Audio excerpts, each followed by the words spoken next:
Hello, welcome to the Warrant Committee, St. Patrick's Day edition, March 17th, 2025. Karen, can you call the roll?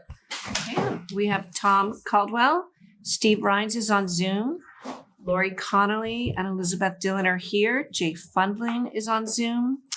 We have Andrew Coe, Macy Lee, Peter Mon, Julia Maxwell here, Brian McGuire on Zoom, Aman Nagasi and Ron Sia are here, and Judy Steele is on Zoom. We have a quorum. Thank you, Karen. Welcome, everyone, this evening. And as you can see by our agenda, we have several things on there to talk about. A lot of them, we have this theme to talk about some of the budget issues coming up for the annual, but we are very lucky today to have our planning board with us for round two of planning board warrant committee meetings. And today we're going to discuss three things. Two we've already seen before, our ADU and site plan that we addressed on the special town meeting. And we're going to talk a little bit about the East Milton overlay zoning. That's also going to be on the agenda for our next town meeting. So that all being said, planning board, would you like to come up to the microphones? Thank you. There's three of us here tonight, so. Hello. Is that microphone available too? Or pass my bag? Yeah, just so she knows. Great. We have Meredith Hall, Cheryl Tagayas, and Maggie Oldfield from our planning board. So welcome. Good evening, all. Good evening. Great. Good to see you. And thank you for making the time as a group to come down and speak to the warrant committee. Absolutely. I feel like it wasn't too long ago that we were together. And I just want to say thank you all to the Warrant Committee who's been studying these two articles so thoroughly and was able to move quickly on the fly before town meeting. I really appreciate the time that you were able to put in before the meeting, taking a look at some of the amendments that had been requested quite last minute. So having said that, I think we're coming back to you with better articles. Our goals are still to make both the ADU and the site plan approval a more transparent, simplified, and just basically a clearer roadmap for a developer or an applicant to come in. The language that the changes that have been made are it's beneficial. I will say one of the things that came in the day before our last planning board meeting was the bylaw, the model bylaw that we had been waiting for regarding ADU articles. So we were able to not only simplify some of the language, but we were able to include language to be consistent with the model bylaw, which we had been wanting to do, but really hadn't had a final version before last week. So now we do have that. So that language has been incorporated. We found some of the definitions. There were some changes, and we wanted to have everything consistent in that. So I think when you're looking through the final version, the final drafts, there's some things that you are going to find that aren't too different than the previous articles. They're going to be things that you've seen before. Most of the language is what you've seen before, just a little bit written a little bit more concisely. The significant thing, which we heard in our discussion with the warrant committee, as well as at town meeting, is one of the I think an improvement is the simplification of the site plan approval that an ADU will go through versus what a larger project might need to go through, and under the Dover Amendment, under the way the current ADU, the language that has been written, and this has been supported. If you saw the meeting that Kathleen O'Donnell attended, she was very helpful in drafting some of this language to make it clear that the site plan that approval process that an ADU would have to go through is much simpler. It is only the language that is within the bylaw itself. It is not the language that is separate in the separate ADU for all other purposes. It is restricted to the language, and we do have an application process still. That is simpler through the ADU article, and some of the design standards are simplified. So that makes it much less intimidating for someone and much easier. We wanted the process to be simplified. And although, we were able to impose reasonable standards, we just wanted to make those really clear. So those two are separated. So site plan approval will not be for our site plan article, will be separate from the review process that an ADU goes through. So I would say that is really significant, and I think that's going to be really important to town meeting for support. I want to make time for you all to ask questions, but if my members also would like to add things that you saw as being significant, that's just sort of an overview that I just wanted to give for changes. And again, I think it's going to be quite familiar when you look through it, and because you all have studied this so deeply that you'll recognize those changes. And I guess then, if the planning board does, I would open it up to the warrant committee for any questions that you might have on either site plan or ADU. Is it okay if we pull it up on the screen? Yeah, that'd be great. Today, ADU? do you want to do the ADU first? Yeah, I just think maybe if we just, ADU first might be, helpful. just to have the graphic up and Exactly. or the document, excuse me. May I just add, since we last met and even since town meeting, this HLC has been involved in and sponsoring webinar and workshops.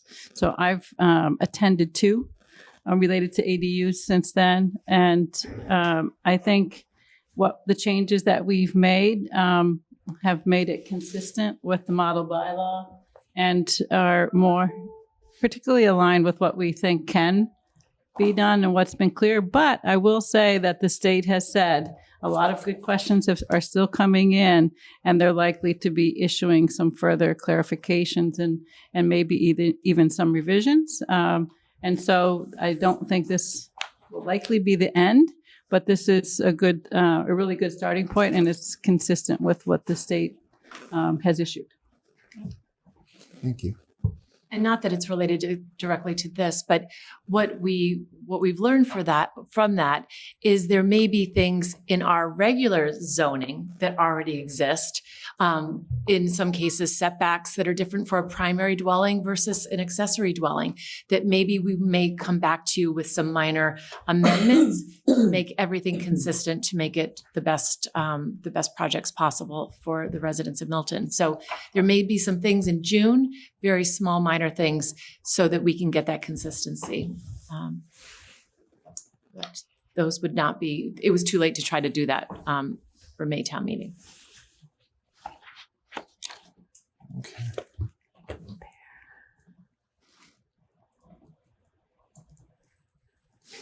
Does anybody have any questions? I just had a few edits that Kathleen missed. Okay. Because she had a lot. She went through them. I was Yeah, like, there were- watching the meeting, right? Yep.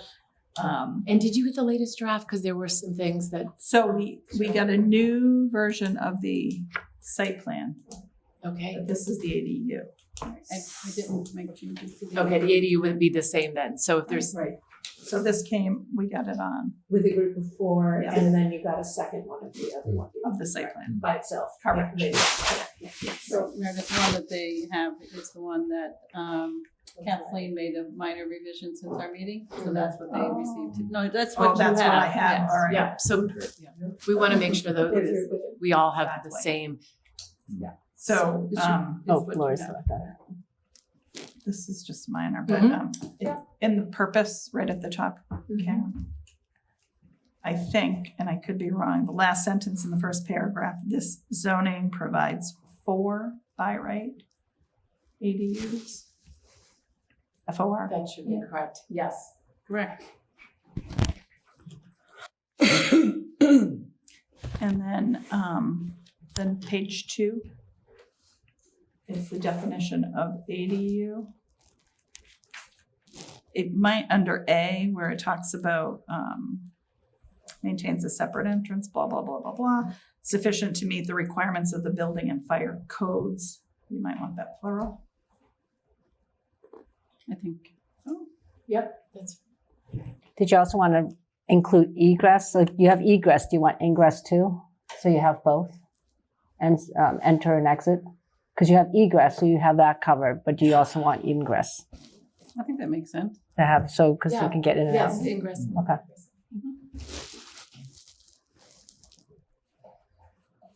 Sorry, Lori, I didn't mean to jump in. No, that's, jump in. Let's do it in order. If anybody else has anything that I missed. So under 5, this is just a question. Gross floor area talks about multiple principal dwellings.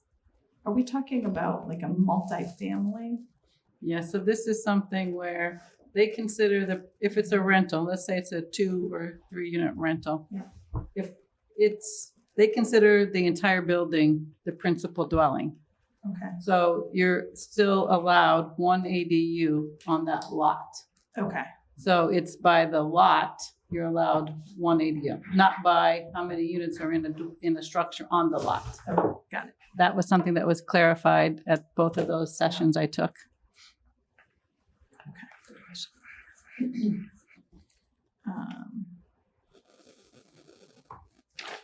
And then, They're still working on a condominium, because if you have 3 condominiums, is it the condominium association that applies for the ADU? Is it one owner that applies? So I think they still have questions. The state is still working on that, but on the rental, it's pretty clear. but if it was a condominium, 3 condos, Still only one. still only 1, it's just a matter of who applies. Interesting. Oh, that's nice. Right? Very interesting, right? Oh, that should not be allowed for now. All right. However, if 3 people apply, our bylaw only allows for 1, and then anything greater than 1, you need a special permit.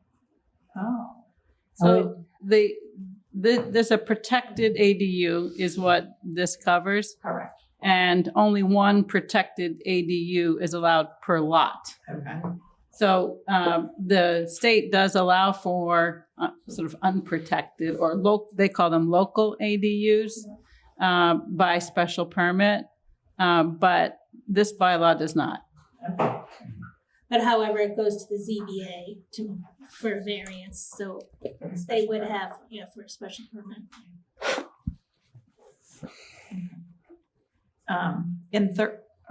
Go ahead. No, you go. I'm on 13. You have something before 13? Yes. 13, which letter are you under? Oh, same one. I was just in. You're fine, keep going. I was in whatever. You wanna be- Definitions? Are you still in subsection 4? Is that what you're talking about, 13? No, yeah, go ahead. 13 of definitions. Keep going. Family residential zoning district. Yeah, so you've used single-family residential dwellings previously, and the F is capitalized. I don't know if you I want. think that's right. Yes, I think that is I think correct. you're right. And so I got a little hung up on the transit station definitions. Are they, That's right from the state. that's from there? Yeah, we did make the change because we wanted everything to be consistent with the state. With their model bylaw, With the yes. even though that might be different than some of their other definitions. They've changed their definition. That's what we ran into. That was another thing that we kept, taking it directly from their definitions. And then we look at it and they've changed it. So it's been a sort of a moving target. But so we're taking it from their most updated. Okay. And then at the end of A, transit authority, I think you need a period similar to the others. You're right. Yes, thank you. Liz, jump in if I go past. I'm at C8 is where I'm coming in, so Oh, all right. you're fine. C1 then. Yep.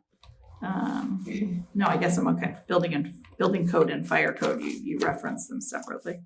Fire codes, we should make that consistent. Well, if you do building and fire codes, I think that's how we did it before. I think you did building and fire codes plural. Plural. And then you want to add ingress in there too, if you're going to remain consistent.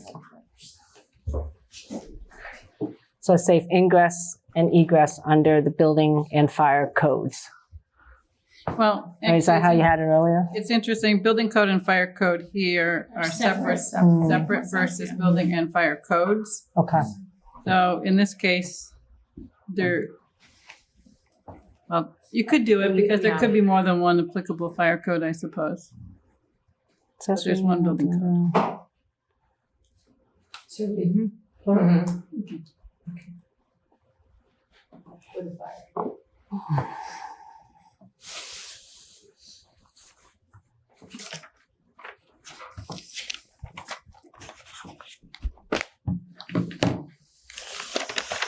I think 8 is okay, Liz. I'm okay with it generally, but I think that's a little bit confusing, the first sentence and the second sentence. So Where are you, Liz? the first part of the first sentence, C8. C8, subsection C, subsection 8. An ADU may not, is that where you are? Yep. Be rented for periods. There's a period after the period. Less than 12 months at a time. Okay, I'm fine with that. But then, and is prohibited from being rented on a weekly or daily basis. That's a little bit confusing because it's the same thing twice, but also it's like, on the one hand, it says it can't be rented for fewer than 12 months. Okay, period. The end. That incorporates that it cannot be rented for a weekly or daily basis. Then people come in and they're like, well, 6 months is not prohibited by the second part of the sentence, but it is prohibited by the first part of the sentence. So I think that is very hard to listen to myself repeating myself over there. But I think that you're better off just getting rid of that second part or only including the second part, but not having both. Are you envisioning a sublet situation? So if somebody's renting an ADU for 12 months, and then that person decides to take off and see the world for maybe 2 weeks, and then that person sublets or rents it out or gives it to a family member or friend, is that what you're envisioning with that second sentence? Yes, exactly. Okay. We're just. But either way, it can't be rented for fewer than 12 months. But the Period of less than. but you're not prohibited from subleasing, right? Yeah. And it should say prohibited from being subleased. The sublease would have to be 12 months, according to this language. Mm-hmm. I Right. don't know. And it could be the vacationer. Yeah, that's what I'm But thinking. it could also be someone moves Yeah. and they're gone for 6 months or 10 months and they still have to pay the rest of the 12 months. Or they can go through whatever and deal with the landlord. But it just is, it doesn't envision a different set of rules for subleasing. It just says 12 months. Mhm. I just think that second part of the sentence is a little bit redundant and would kind of confuse me because it says 12 months. So the second part is already prohibited from being rented on a weekly or daily basis. It's already prohibited by the first part, which is that you can't rent it for fewer than 12 months. I think that sorry to jump in, Liz, but perhaps this section is envisioning the long-term rental, which is 12 months, but then prohibiting the 12-month renter from then using it.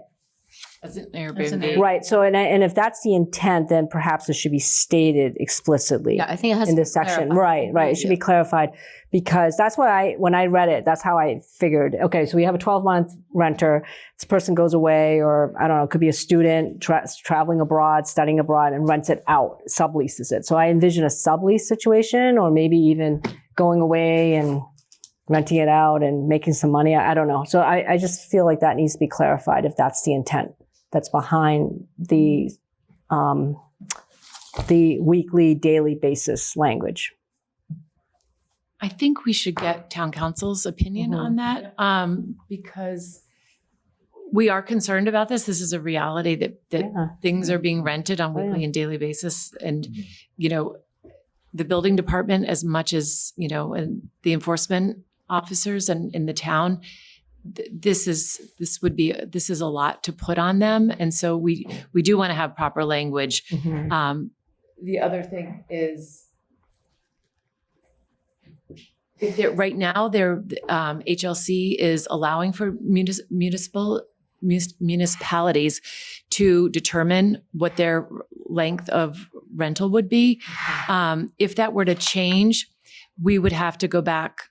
It may be that we would change, the 12-month period at some point if that changes, but we're sort of building in this language so that if any other language had to be changed, we have this in there. But I think we should maybe just get town council's opinion on that.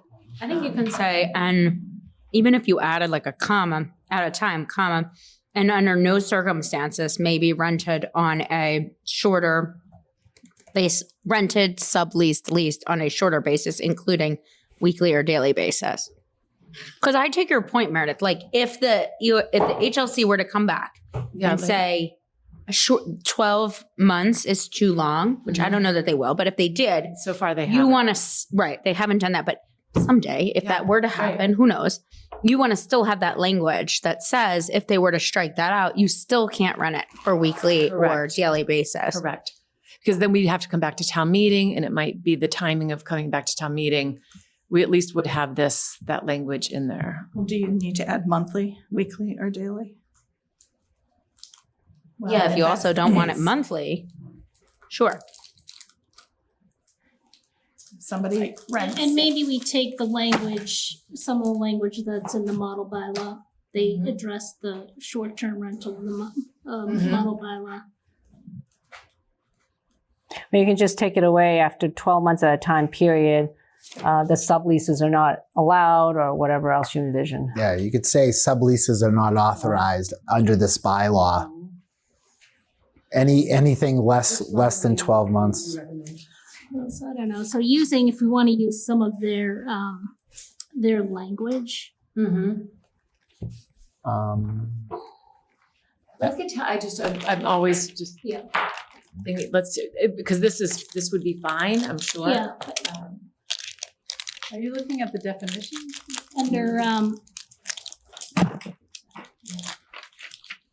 Under definitions, 13. Let's not get into the time though. Yes. It's talking about at least one Least. room or unit is Yeah. rented to an occupant or But sub-occupant. it's but using just the same language. At least Gotcha. sublease, suboccupant. But if you were to look, Maggie, at the like in the do's and don'ts pages before the model bylaw on the MassGov website that I think you're looking at, if you were to look, why they're not numbered, I don't know, but C regulations 1, then little b, short-term rentals, it talks about, to Meredith's point, it talks about how, you can sort of think about situations in which it would make sense to have short-term rentals, but you can limit it sort of in this way. So I think it's probably fine, but I would just talk to town council about how to make it a little bit clearer for people that that's kind of what you're trying to do. Because otherwise it'll be misinterpreted, and then someone say, well, that's not what you said in your bylaws, and you can do X, Y, and Z. We have 2 people online. Judy? Thank you. I just wanted to go to this rental language, if I could. In some other towns that already had ADUs before this all state law came into effect, language that I thought was pretty clear that was used was ADUs may not be rented less than 31 days. And then they sort of left it up to the landlord to determine what kind of lease terms would benefit their situation of being a landlord and having a tenant. Less than 31 days covers the vacation rental situation rather well. Also saying that you can rent for no less than 12 months. There could be a landlord-tenant situation where month-to-month lease is preferable for the business sense of being a landlord. So if you put an exact length of, even though a 12-month, 1-year lease is the highest percentage of leases that are drawn up for tenants, it kind of gives a little bit of flexibility. It could very well be that landlords go away in February and March and don't want to leave their whole property for a tenant to use. So they do, a shorter span of time. Or it could be that they have family that comes in consistently every year during the holidays, and they want that space for use for that. But I saw the no less than 31 days in a few, including my new favorite town, New Marlborough. Out there in the Berkshires, they had ADUs in their town prior to this all-state situation of having ADUs. And that's how they determined to make a clear case. Someone coming in for a week hiking through the Berkshires was not the situation they were looking for in that town. Just a thought, and then you don't have to have so many sentences and scenarios to explain what you're trying to do. Thank you for your consideration. Thank you, Judy. We have one more question. New Marlborough was certainly ahead of their time, weren't they? Jay Funley. Model town. No,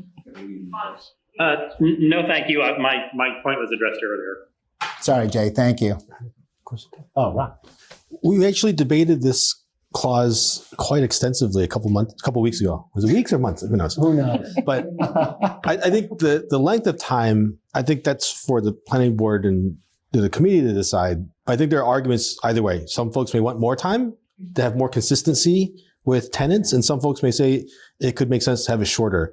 I don't think, I don't really take too strong a position, but I do feel like when this was before the town meeting a couple weeks ago, what I heard was some people don't feel like ADU should have added regulations compared to the regular homes. And I think this one, if I was just a citizen, this would jump out at me. I can rent my house for 3 days if I want to, or 6 months, or 3 years. But for some reason, this town thinks 12 months is the right amount of time to limit ADUs. I think that's just something that would strike me as odd. I get that we're allowed to regulate ADUs because of, the Dover.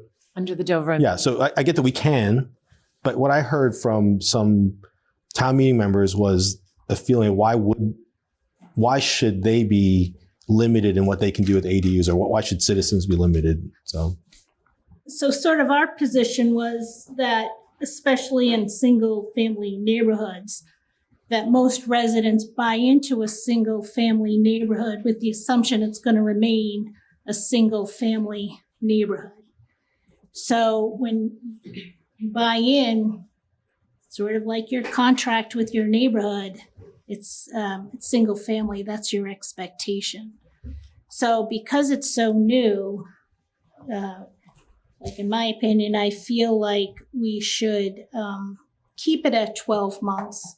Let your single family neighbors become okay with it and see what pops up, see how many come through. It's sort of just a safety mechanism.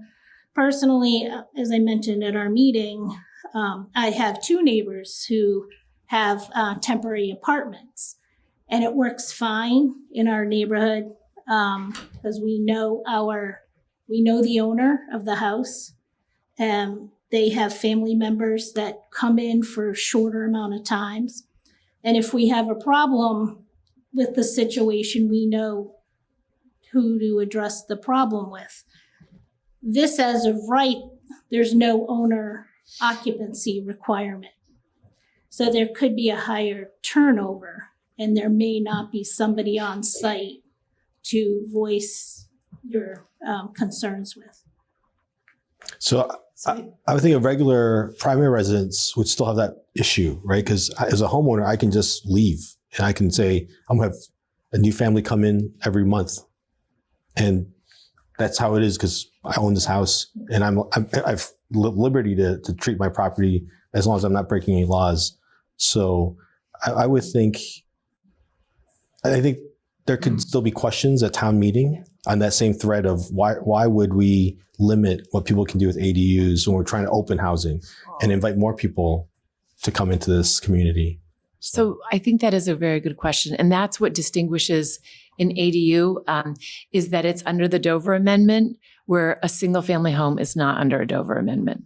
So they're different. It's a different classification, although they're saying you can't treat it differently. They have made certain, there are certain things that we can ask that and one of them is the length of, according to the state, they've said you can determine the length of the rental period. There's things that we can't, such as owner occupancy. We can't require that. So and that's why we've been listening to these different discussions on what we can and cannot do. It's always something we can come back in the future, but I think with being so new, I think the planning board felt let's start at this point, and then we can always address it and shorten it later.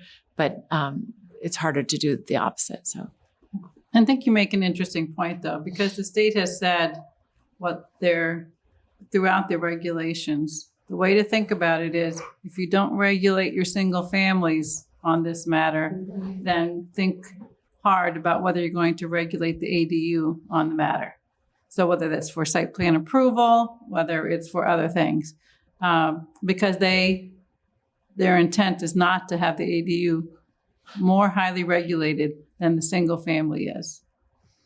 So the single families are not highly regulated, to your point. There's actually very little that controls even the size of them, as one of the things that we've talked about.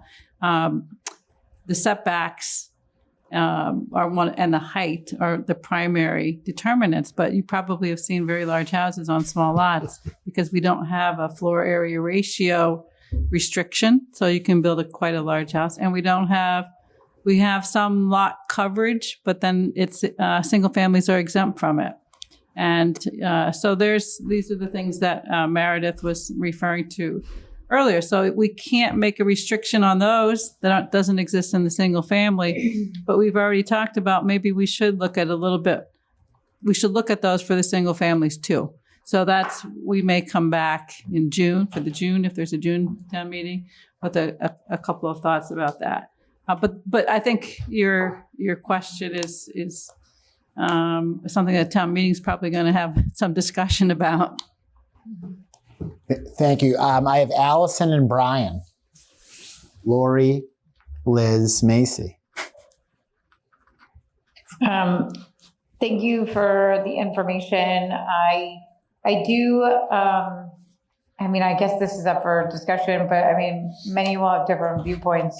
But I think, living in a neighborhood, I would appreciate more of a tighter versus looser kind of mentality, especially given with the traffic, the amount of concerns that we are now facing amongst that type of, adding more units, adding more housing, adds more of a safety concern. And as a parent with young kids who are constantly out in the community on bikes, everything, I'd rather take more caution on less turnover than higher turnover. An owner occupied does, to me, make more of a sense to Maggie's point, because then there's somebody on site, I'd prefer the person has the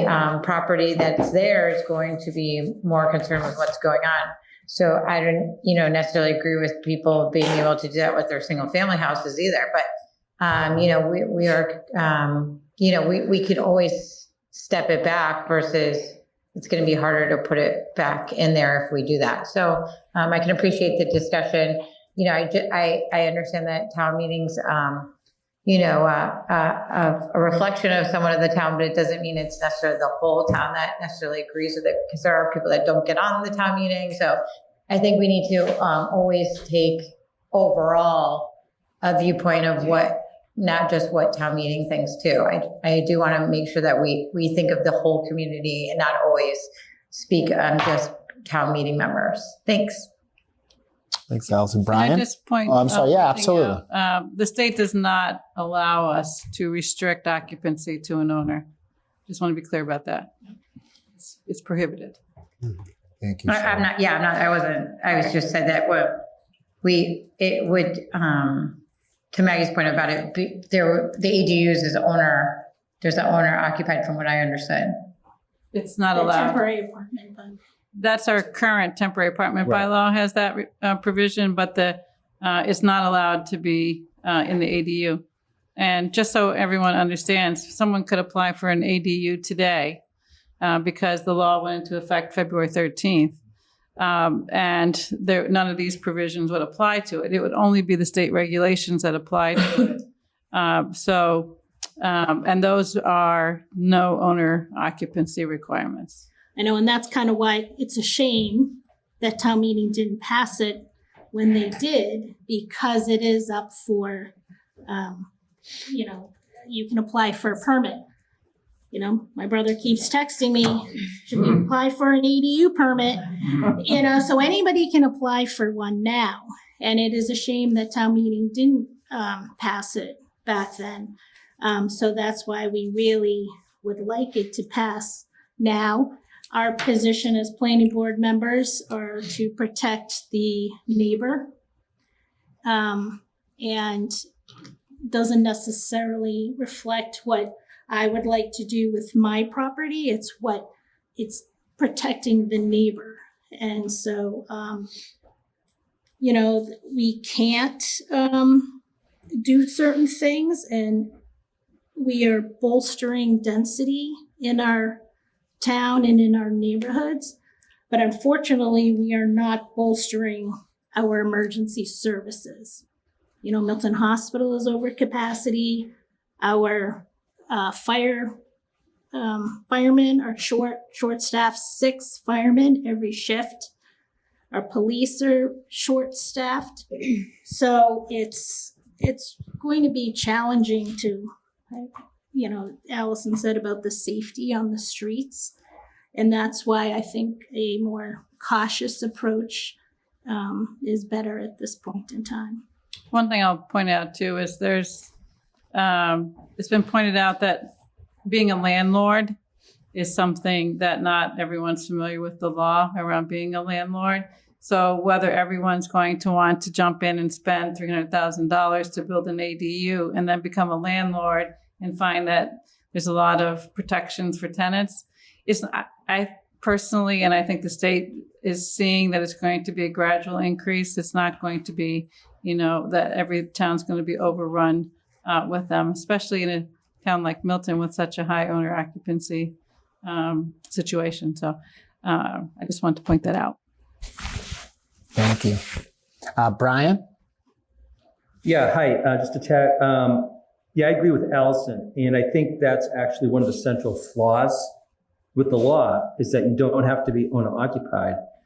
And there's a lawsuit going on now in California where neighbors are upset because developers have bought up land and they're putting up like 12 units and using the ADUs as extra units where developers come in, will buy the property and they get a higher value for it because they can pop an ADU on it. And there's really no control. And I would feel a lot differently about this if it did have a requirement of owner occupied, but it doesn't. So I think that's a flaw. And I think that, I'd rather make it tighter and safer and not change the, have the neighborhoods have some control over it. So the building official, if the building official got an application for an ADU, they can't ask the applicant to show that the owner is going to occupy it. They're I not get allowed to that. do it. I think that's a problem, but I think that's why I'd rather have, you don't want a developer coming in and then just renting out things on a short-term basis, buying up the neighborhood and making it like more economical for them to do something like that. I think you want to maintain people living in the neighborhood because all of a sudden there's a higher value to these pieces of property because you can build an ADU. So I think you want to keep it so that people have to stay there for 12 months, have the kids in the school, et cetera. You don't want it. So you want it as least transient as possible, I think. My opinion. Thank you, Brian. Lori? Do we allow Airbnbs in Milton, or is there a bylaw to prevent them or prohibit them? We do not. They've always been not that they are not allowed, but I just say they do exist, but they're not regulated. But there's a bylaw, and they are not allowed. There's no provision to allow them. But there is no enforcement. There's no enforcement. So I believe back in the day, there was a problem with Curry College kids renting houses, and so predated me, so I don't know the particulars. But it does go back to enforcement and what our building department, how much can they handle and how much can the enforcement officers handle? So it's like jaywalking. Like loading zones in East Milton. Double I park. think They're not allowed, but they do exist. I think in application, if there's a complaint filed with the building department, they go and inspect the property and then they can take action. But they don't have capacity to go around to nearly 10,000 properties and see what's happening. But it's my understanding. And there was one situation in which this particular property had come to the planning board for to be subdivided. And part of it was an agreement had been reached between neighbors that there wouldn't be opposition to the subdivision if they stopped using it as an Airbnb. And that was not a planning board decision. Ours was just on the merits of whether you could subdivide it, but a separate agreement had come in amongst the neighbors for that. So that's something where, it was neighbors had taken that, into their, what they could do about it. But otherwise, it's the building officials. And you probably know we have a vacancy in the building commissioner position. So they are inundated with applications. And so enforcement is probably going to be difficult for the foreseeable future until that position's filled. And we do have quite a bit of development going on, as you all know, which is in some ways great for the commercial base, but it also is a burden on our departments that need to be supported and funded. One of the things too, just with the timing is, and what the state and HLC has said is, we want the towns to do what's best for those towns. So in many cases, some towns will say that they do want weekly and daily rentals, and a town would be allowed to do that. In Milton, we could do that if we wanted. We could say we could allow Airbnbs and do that. And there will be probably some towns who they think that that's the best thing for their town, and that's what they'll pass. So we've been allowed flexibility on what we feel is the right fit for Milton. So, and the planning board has come back to this 12-month as a place to start. Let's begin here. And it is interesting because then there are other cities and towns who want to be more restrictive. So I just recently watched the City of Revere City Council, and they want to seek an exemption to the state because they think that the ADU law will be overly burdensome to them, and they had 4 particular issues. So they in their opinion, they think that it could be an unfunded mandate, this ADU, and they want to seek an exemption. So they're asking their town council and their planner to reach out to the state. So because it is so new, all the towns and cities are struggling with it. And I, again, in my opinion, I think change is important and it's inevitable, but sometimes it should be done with baby steps and caution for us to figure out how it works for us. Liz, and then Macy. Thanks. So, just to agree with Allison again, I think that we really have to consider sort of the whole town.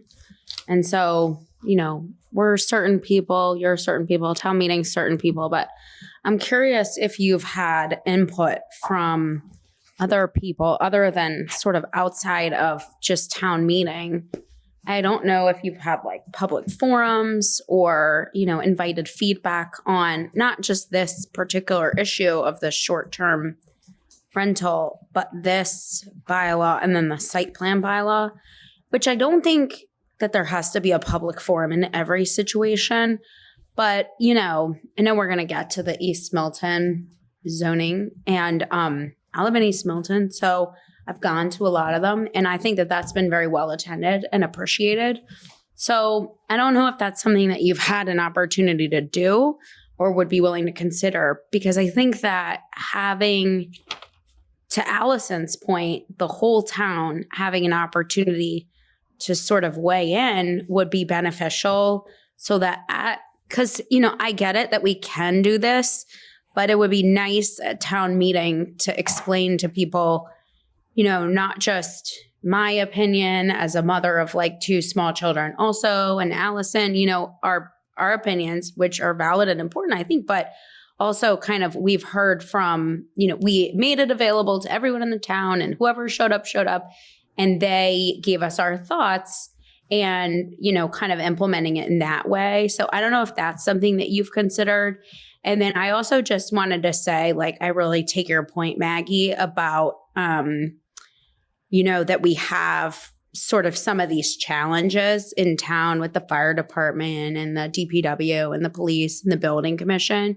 And when you said about the loading zones in East Milton Square, that really touches my heart. But yeah, so definitely don't want to overburden already burdened departments. But I do think, sort of to Ron's point, I don't think it's my role as a member in the Warrant Committee to decide what the planning board should or shouldn't do. I think that you're, you know, set with doing that, and town meeting can weigh in, but town meeting is going to weigh in. And there are some people I'm interested in, have we had an opportunity to sort of be transparent and have the whole town kind of have an opportunity to weigh in as well?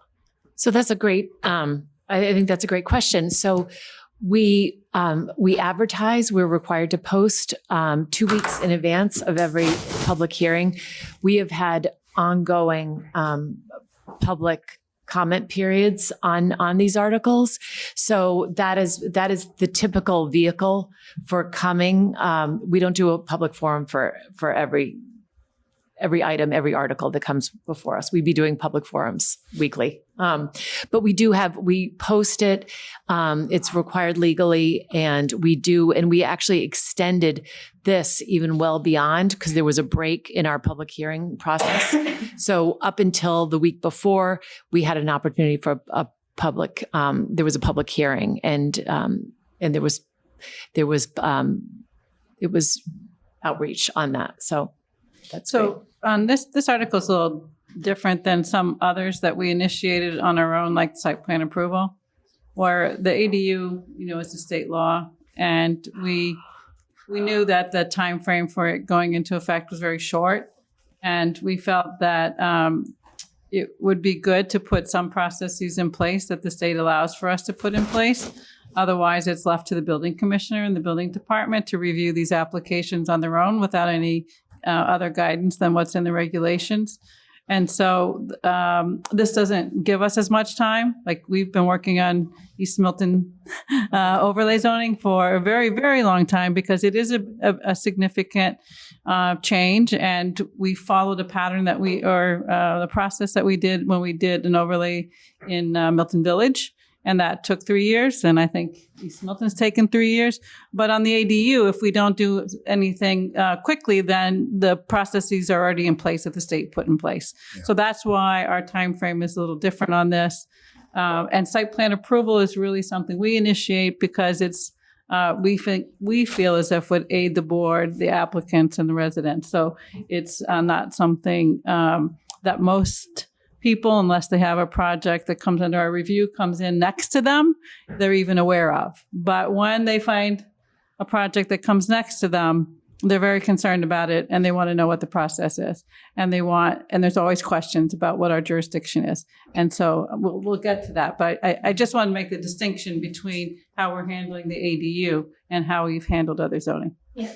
So it is our legislators are to blame for this. And I'm okay with putting blame where it's due. And so they passed the law, then they put a date on it. And I'm not a huge fan of HLC these days. However, HLC moved as fast as they could. And so that's why everything is delayed. So we're reacting to what is given to us. And I think it's a bit unfair. And we know who our legislators are, so please contact them. And planning takes time to get it right, because once you put something up, it's there forever. And it's kind of a shame that how this process has unrolled. And we have had a lot of feedback, because if you look back 3 years ago, the town did put forward an ADU bylaw to town meeting.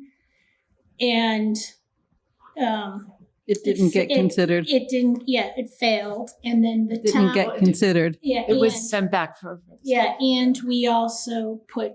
I wasn't involved in it, but also a revision to our temporary apartment bylaw was put forward that would make it less restrictive, and that was not approved either. So we're kind of sent back for further study. Yeah, so we've inherited a couple of these things, and there have been years of discussion. So even though I wasn't on the planning board at that time, I was part of the discussion. So this is a very positive thing that this is going forward. Yes, so people want ADUs. People are supportive of it. We know there's a need for it. You know, again, my kids are 22, 24. My daughter's a teacher, so I understand the need. I had a special needs sister. My niece has Down syndrome. So I think my family hits every category in need of an ADU. But also, as I said earlier, our perspective is to protect the neighbors. And a lot of neighbors don't know what's going on until literally a construction company shows up next door. A couple more comments. We have Macy I have a and follow-up. Steve. Okay, go ahead. Well, I could wait. No, why don't you go ahead? Real quick follow-up. Have you had feedback about the rental term specifically for the ADU? I would say, we've had some. Sorry, and it's been both for and a shorter, advocating for shorter. So we have heard both. Thank you. Macy? I have a question about the definition of an ADU. What comes to mind is a particular construction site right next to Font. So it's a massive house. I drive by it every day, and there's a garage, what appears to be a very fancy garage that looks like there's a dwelling. Does that count as an ADU? Even though it's a garage, it looks like it's going to house cars, but it looks like there's a dwelling like in a cottage house. So they would have to go to the building department. Okay.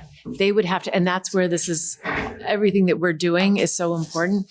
They would have to go through, they would have to have the architectural plans that they would show that it would be no larger than 900 square feet. Okay. It would have to have the bathroom. It would have to have all of the different dwellings, yeah. all of the different needs, and it would have to be clearly distinct, and it would have to follow basically the standards that we have put in there. So let's say that was permitted before this went into effect, obviously, because it's been under construction for a while. Right.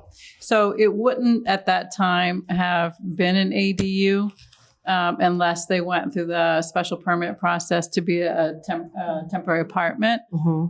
But if that's what they did, a temporary apartment could be considered a protected ADU if it meets the requirements. Okay. So, but let's say they got that approved for 950 square feet. It's not a protected ADU, and then it would still exist under whatever it was permitted by.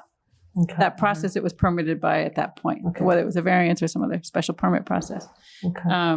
But existing temporary apartments can be considered protected ADUs automatically if they meet all of these the definition that's in the reg. Okay. But that could potentially be an ADU. So if that was a new construction happening today, that structure that looks like a garage but looks like there's a dwelling attached to it or above it could be an ADU. So let's say they got that permitted as living space as a family room. Right. And they now wanted to make an ADU. As long as that met their requirements, they could go back to the building department and amend their permit application to add the kitchen, which is probably what triggered it. Trigger they probably have a bathroom already there. Okay. It's just my concern is that here we have that huge structure, right? And it predates the bylaws that we're looking at now. And the neighbors are under, Fontbonne's the neighbor, but their neighbors next to it are under the impression it's a single family dwelling and it's, garage, could be a family room, could be a guest house, whatever. But then all of a sudden it can be rental property. Yes. Because it looks like it could potentially be very nice rental property. So one of the things that we've been understanding and these workshops have helped clarify is the ADU only has to meet the lesser restrictive requirement of either the primary dwelling or an accessory structure. So an accessory structure in our zoning bylaw is allowed to be closer to the property line than a primary dwelling.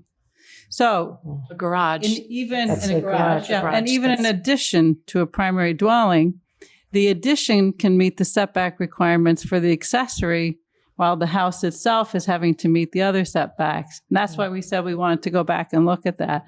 Height too. Like right now, our accessory dwellings are 21 feet max, but accessory structures, but an accessory dwelling can be the least restrictive. So it could be the primary dwelling of 35 feet.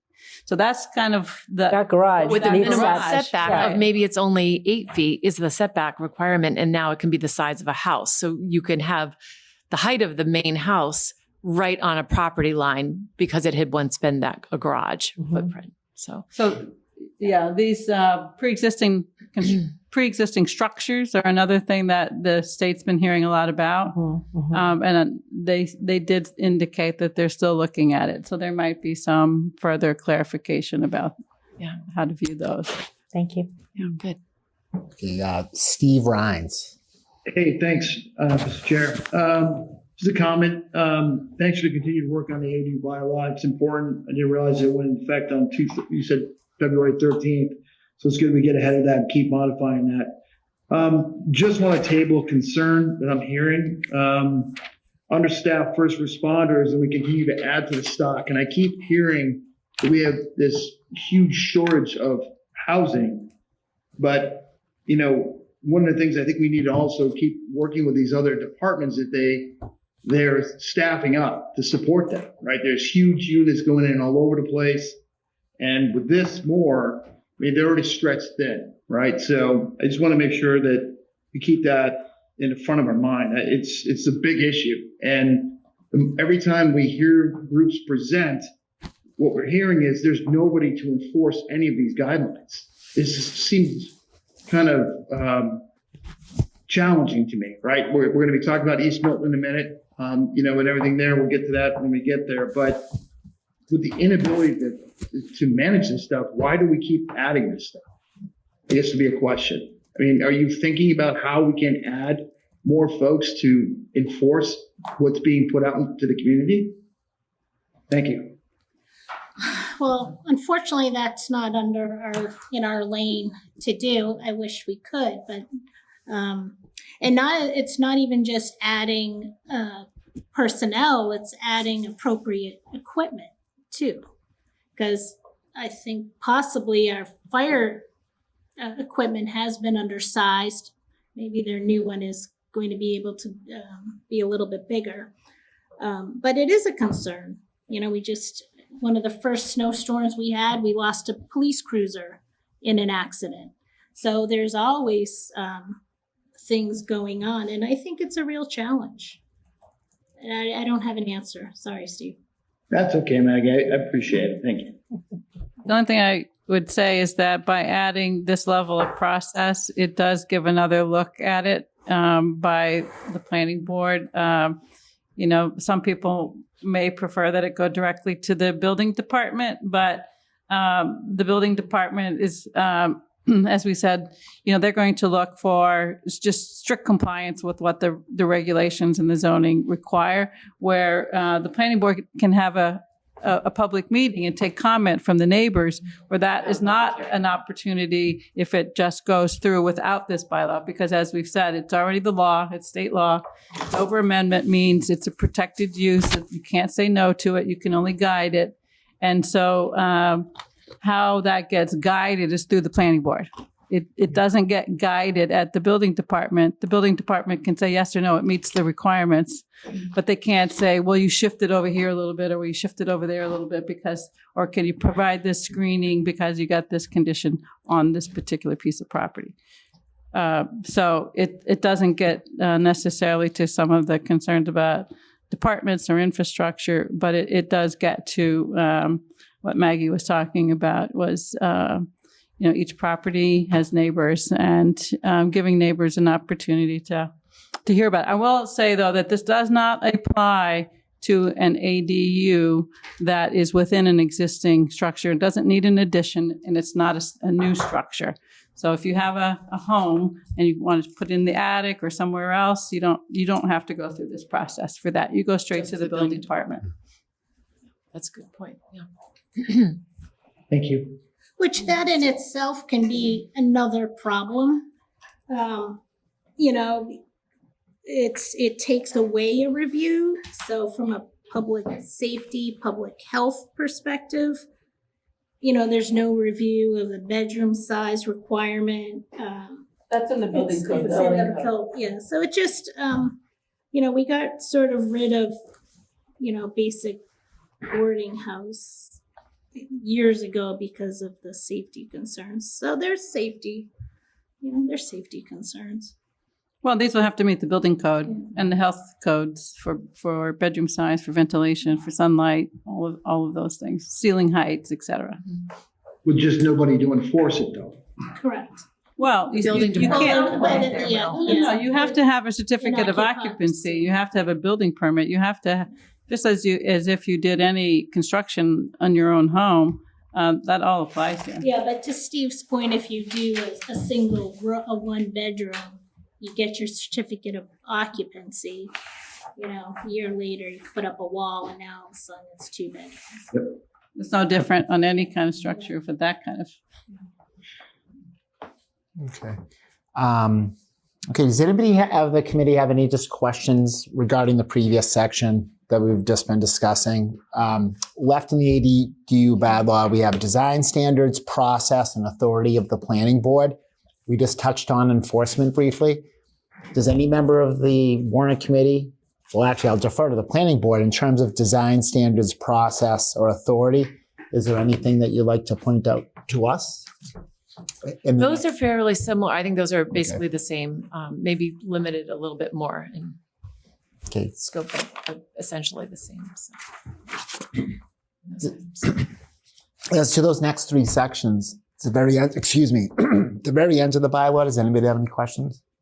I have, this isn't a question, but under E, process and procedural requirements, number 3, I think it needs to have a space, needs to have like a tab. Under number 3? E, 3, yeah, so see where it says 1. One hard copy. It's 1 over 2 fine. See how it's, see that? Oh, it's just. The formatting. It's a format thing.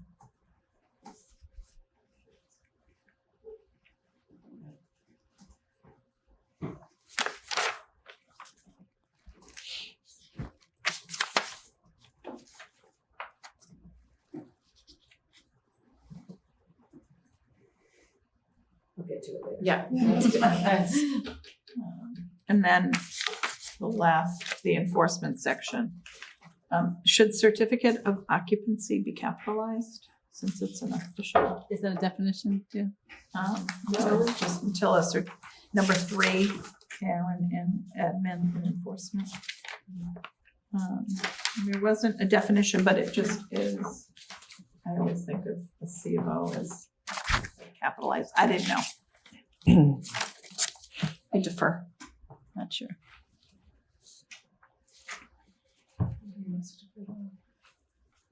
I always think of the capitalized items as being those that are found in the definitions, but you attorneys here. I believe it is may have another capitalized, idea. actually. It should be, because I building believe- permit, it's capitalized. That's what I believe it is. So it's Certificate consistent. of is not necessarily, but No. of referring to certificate is and occupancy are, yeah. Yeah, it's a proper noun, yeah. It is. And that's the way it's usually read. I will just point out, because I think this is, if you go right just above 3, this is something I think to point out is that we've tightened up and given a time frame on which we need to rule, because we wanted to ensure that applicants didn't feel like this could be dragged out. This could be somehow preventing an ADU by dragging out the process. So there's a clear under number 2. The planning board shall consider the site plan approval submission at a meeting held no less than 30 days after receipt of the complete submission, and we shall issue the decision and the written decision to the applicant and the building commissioner no more than 75 days after a site plan approval submission. Failure to issue a written decision within 75-day period or longer time as agreed with the applicant will be deemed as approval of the site plan as submitted. So this just ensures that this is going to be quickly reviewed and that there's not going to be a longer This is term. a question just as to that point, Meredith. Is there an appeal process for that if there's a denial? Or Again, no? Or is it final after 75 days? I mean, I'm just curious, is there? If we did nothing, it's automatically approved. Okay. But if there's a denial, we really can't deny. It goes back to saying it's something that. But if it doesn't, the building commissioner can deny if it doesn't meet requirements. Right, if there's like certain setbacks and other things, right? They would have to come back with a new submission. Okay, so there's no appeals. So it's that just would start the clock again with a new Okay. submission. Good question. Yeah, I was just curious, like, where would it go? Sounds like a lot of after? work for you guys. In short order. Hopefully, but. Right, so that's why originally it was a longer period longer of term. time, which I sort of was an advocate of, only because if you look right now, we don't have a planning director. And I know it's a moment in time, but it puts more pressure on town staff. But we heard that it was too long. It's as of right, people, we took input in, and so that was something, we were willing to change. But it is a lot on town staff. So yes, it would really be the building department that would deny if it was not the right square footage, if there were issues. Okay. Really through the building department would be the main.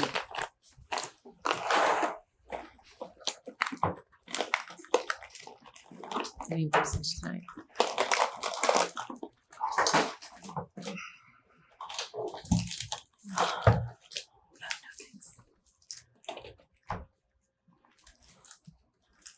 That's it. But that was just, I just wanted to point out those timelines, so. Okay.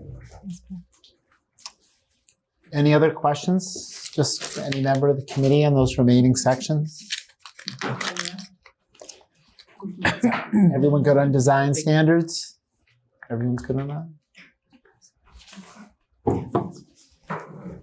I guess just seeing no questions, is there any finishing comments you'd like to message to No, I us think this concerning is- the EDU? I think it's, I'm grateful for all the input. I think it's made it, I think it is, there've been some improvements that have been made, which I think will make it, I know the people who we reached out to who had comments on the town meeting floor are in support of this article and have stated that they're willing to express that at town meeting. So I think that there was a lot of work that's gone into this. And again, we now know what the language in the model bylaw is. We now have, we've had various different eyes to be on this and to try to make it more of what town meeting and the town of Milton will want to see.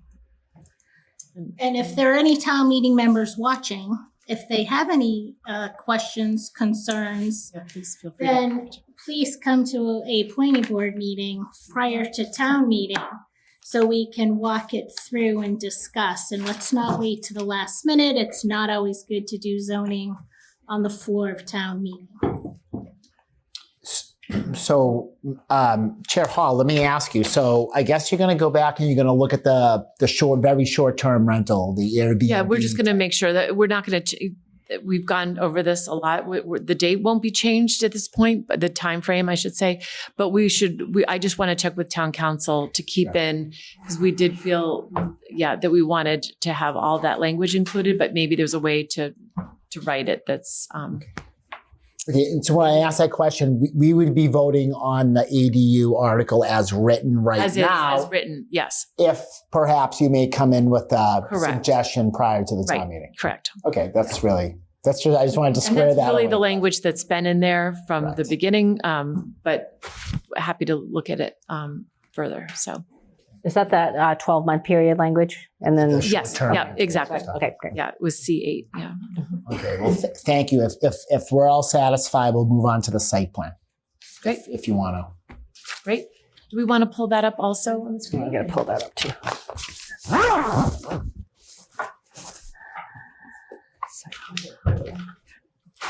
Sorry.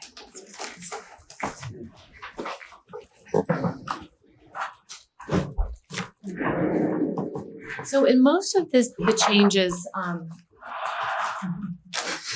a lot of the changes that were made are just cleaning up language, making it again more concise. The most of the amendments that were made were approved prior to town meeting, and you all have already approved. It's coming back really because the town meeting members hadn't had a chance to look at those 8 proposed amendments that we approved. So those are in here. We've not changed anything. We've actually left the radon. If you remember, somebody from town meeting floor wanted to address the radon suggestion. We've kept that in. So all of those amendments have been kept in, and really an overall. I think one thing, Meredith, I'll point out, there had been a recommendation to say that the planning board could only condition and not reject any applications, but Kathleen O'Donnell, who is our new chair of the Zoning Board of Appeals, is one who would like to review zoning articles now as part of the process. And so she took a look at this also, as she did with the ADU, and she included some limited provisions under limited cases can a rejection be made. So if an application isn't complete, if I have to go to it now. And that's what we had in, if you remember, we had that in originally, and then we took it out to try to make it, more, but and that's because that's what we were trying to explain, that it would be under really limited conditions. We had removed that, and she actually recommended keeping that in. So it was, yeah, so that the application is not complete. So this is under section L? No, M. Section M.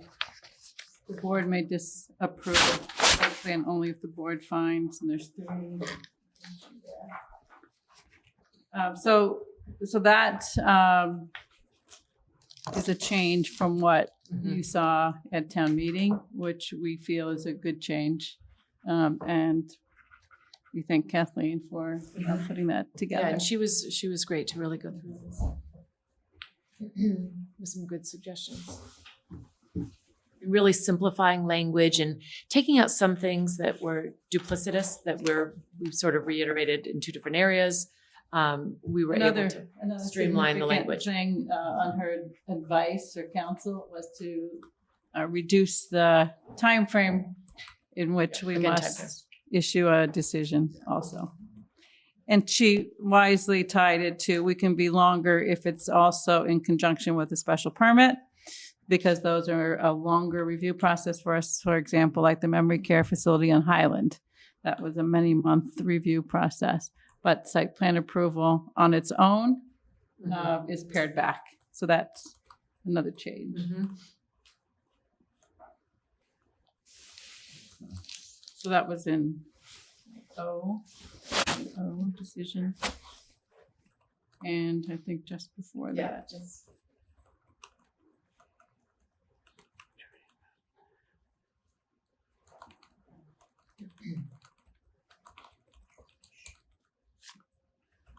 I just had made a couple of things that were in what you received later, where some were typos, but one was just to move a sentence to start another paragraph with it, and another was to make consistency on the 120 days. Yeah, I just got that. Yeah, I saw that. I'm like, this is 120/90. Yeah. Okay. Do you need, wasn't there an issue about a complete application? I think we did. Because in the decision, it still says, the board shall issue its written decision no more than 120 days after the receipt of a site plan review application. What if it's incomplete? Yeah, we talked about that. I thought we did put a complete. I thought we did We intend did. to put complete in We there. did. We did intend. Yeah. Thought that was the Right, Thank you for watching our meetings. That should be in there under. Yeah. So we would add that language. Yeah. Thank you. It's also under CB. Question about O. If it's incomplete, then you notify the applicant what's missing as well. And then you can reject it if it's incomplete. Question about O down here by Macy. So I have a question about the appeal process.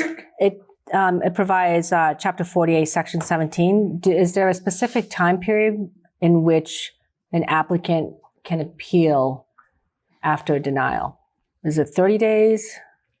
Or do you know what it Is is? it covered in that?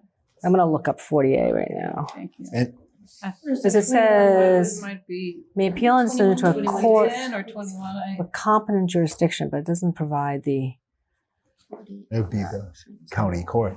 Wouldn't it? yeah, and then 40, let me see what, Superior? I don't even know. Land court? 48, let me look up 48. Are you looking it up, Andrew? Yep. What does it say? 20 days. Yeah, because I thought it 20 was days. if you get even It's if 20 you days. get a Oh, land court too. permit approved, they have 20 days, anyone has 20 days to appeal 20 it. days. The land Neighbor court. would have 20 days to appeal the decision of the planning board. And are those calendar days and not business days? Or business days. Happy to say that. We can add that language. I think that's. I think you should, just for clarification, because a layperson would not know to look up general law, chapter 40. So I would add 20 days after a decision in either Superior Court or land court, which is weird. Yeah, Pursuant to general laws, chapter 48, section 17. But I would write the time period in there. I would just double I would just double check on the days if it's business or calendar under the law before I put that in there. It's usually business days for all appeals, yeah. All of this will be reviewed by town council and before I going would. back to town meeting, so. So If you appeal like to appeals court, it's 20 days. I'm not sure what I should be typing. Business days. So under O. I'm a layperson. Or Q appeal, correct? Q. I'm a Would lay- would that be helpful? Macy has suggested Yeah, language. I would do, like I said, it's, if you're appealing, it looks like it's an administrative review. And so typically with administrative reviews, based on my experience, it's business days. So if you're appealing something to the appeals court, it's 20 days, but it's not including weekends or holidays. So the rules of court will incorporate that. Either, in this case, it would be Superior Court or Land Court rules. So you would have to refer back. But I would put in 20 days in Superior Court or Land Court pursuant to General Laws, Chapter 40A, Section 17. And then the person can refer to that and see. Oh, yeah. And if they are filing in Superior Court, they would need to look at the Superior Court rules. Or Land Court, they would look at the rules. I know I'm getting into too much detail here. So are you suggesting then after the word appeal, I would, may appeal said decision within 20 days? I would suggest that any person aggrieved by a decision of the board made under this section may appeal said decision. So I would take out to a court of competent jurisdiction because Section 17 provides very specific courts. So may appeal said decision within 20 days to the Superior Court or the Land Court.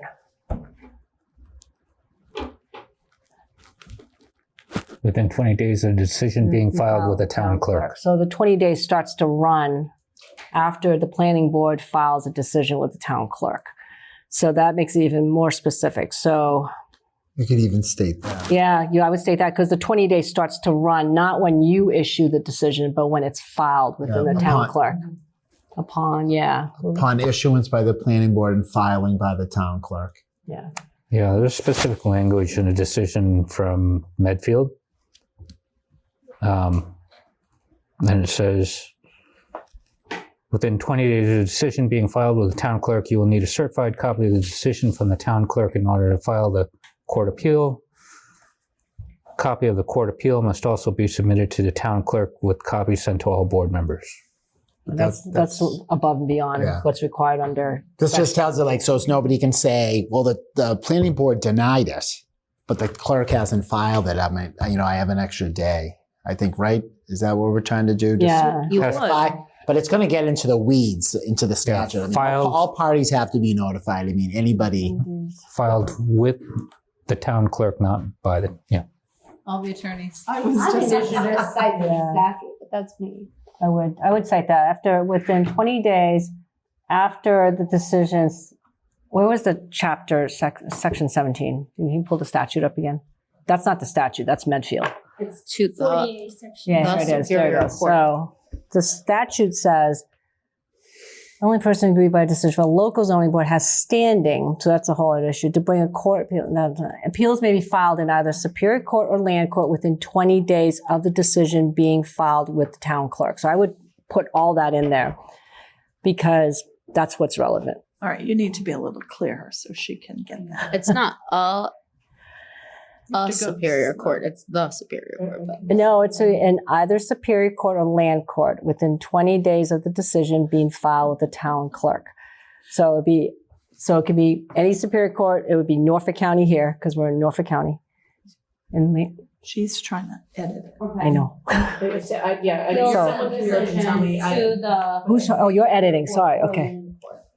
So she needs you to be clear about what you want to put I where. can't see. So I can't. My eyes are so. It should be the Superior. Or a Superior. It's just a Superior Court because it could be any Superior Court. It's so yeah. I would. Okay. So within. it would have to be Norfolk County. With the town clerk. Okay. But just tell me what's wrong. So I would say file with the town court in. I would take away A. Just write Superior Court. Or the Land Court under general laws of So Mass. Superior Court now capitalized? No, you don't need to do that. Or is land court capitalized? There's only one. Land court, that's the thing. Both are You know what? I would capitalized, right? capitalize Superior Court, Both the of them. S and the C. So I didn't know you were making edits. That's so, the way we typically, yeah. yeah. Superior Court. Okay, so Do you within- want me to make this bigger? Yes, please. Failing my eye test here. Okay.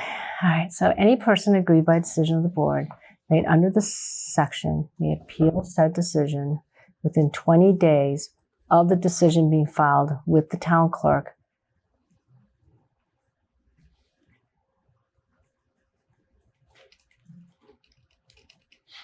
To Superior Court or the land court under Massachusetts General Laws 40. Okay, I think that's good.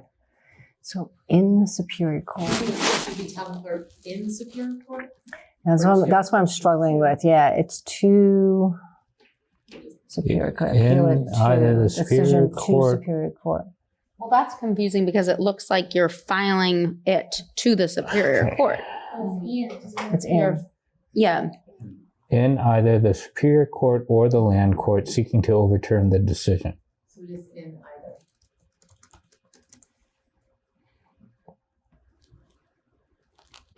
Okay. Well, the town clerk is filing it. Yeah. In the clerk. They don't file it to the Superior Court. You're filing the appeal to the Superior Court. Yeah, so the decision, any person in the street of the The town clerk is filing it in the town clerk's office. within 20 days. Okay, so you need to clarify within 20 days. After the zone, Go ahead. the zoning board's decision has been filed with the city or town clerk's office. Are you reading it from the general laws or? No, this is, Yeah, go back to the statute. I think the statute has, we need to incorporate. well, I didn't see Hold on, let me pull it up because it's on the mass.gov. mass.gov statute. It's very Sure. verbose. They all are. Okay, here it goes. I just pulled it up. Here, right? Okay. Here. Agreed by a section of the Board of Appeals or special permit granting authority. You can probably also have town council review this. Yeah, appeal to the land. I don't know if we want to be doing this right now. But. Have town council incorporate the Yeah. language. By bringing an action within 20 days Okay, after yeah. the decision has been filed in the office of the city or town clerk. Agreed by a decision, okay. Yeah, I agree. Have If town council. said yeah. appeal is made to said division of district court department, any party shall have the right to file a claim for trial of said appeal in Superior Court Department within 25 days after the service on the appeal is okay. Yeah, no, have them Have counsel. have council do it. I would change it back Yeah, let's just go back. because Have council do it. the other problem is there's also a housing court piece too. If there's a housing court, I would just leave it, cite the statute, and just I have already them have that review. down there for that. Yeah, just have them look at it. Yep. I mean, the one reason why I like having the dates in there is because we also reference dates and timing in the previous paragraph or section. And I like regulations that don't require necessarily an attorney to be involved in order to review it. So if it's a part of an appeals process, at least a light summary, I think is useful to the applicant, but doesn't. The only Ron's got a question here, and then Liz. I had a very general question. Section O talks about the decision making process. And I was just wondering, is it customary for the board to have to do this work? Or would it be like the planning director for different towns? I assume you guys are volunteers, right? You're not paid to do this job. I just worry about the volume. Our town planner who would write that, who would email that decision. It doesn't have to be, it's sometimes Okay. it's real formal. It's, if the historical commission approves or denies something, it sends an email over. And that would come from the town planner. It would not, our staff, I should say. Yeah, the only reason the language is very specific that talks about it must be by a majority vote of 3 members. I would just think if you want to have the town planner do this, I would just leave it more general. Like, No, the town planner doesn't make the decision. They don't make the decision. But- They just yeah. would deliver the. but you still have to make the decision. Yes. Sorry. Oh, I'm just seeing if you don't want to make that decision, you want to just let the town planner do it. Some towns have what they call a minor and a major site plan approval. And some of those towns on the minor it'll be, the town planner will be authorized to make the decision. We haven't made the distinction here between a minor and a major. There's not a lot of, some towns have a lot more different types of applications than Milton does. They have a lot of different zoning. They might have industrial, they might have more multifamily, more commercial, et cetera. We have some very small commercial districts. We have no industrial districts. We anticipate that at some point we'll have some type of MBTA community zoning under which that zoning would refer to this for the process for approval. But at the moment, the way we have it written, it does all of the projects that are subject to this, which is at the very beginning, would come to the planning board. Oh, I applaud your public service. I note that St. Patrick's Day today, and you already are demonstrating your willingness to give up your time for the town. So, Well, you as well. oh, we had to.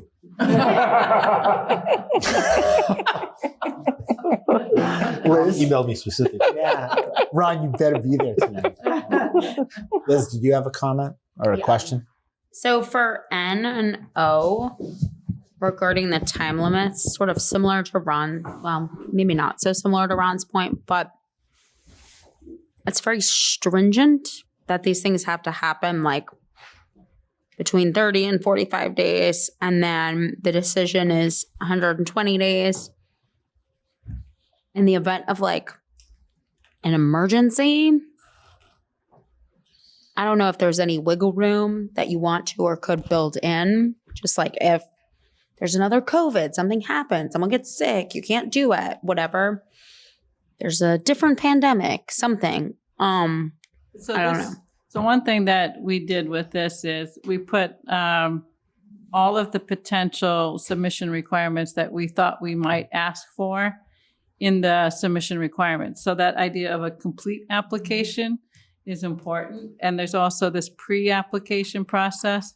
So that is intended to make it very clear that when we start the hearing, we have everything we need, that we've seen the pre-application, and that it's time to move it through. Maggie That's what slowed down things, Yeah. that we don't have all the materials. Maggie has spoken about neighbors, but we also have applicants that we are responsible to. And applicants should be able to rely on a process that's fair and clear and consistent. Yeah. And so one thing I would say is that,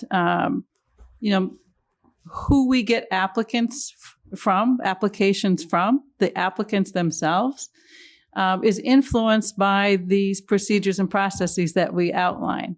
So some applicants some developers don't look to Milton because they don't see, they see a process that they think might not be as clear as it could be, and they could be here for a long time. Mm-hmm. And so it's much better for all of us, the town, the residents, the board, staff, et cetera, to set up a clean, fair, consistent process.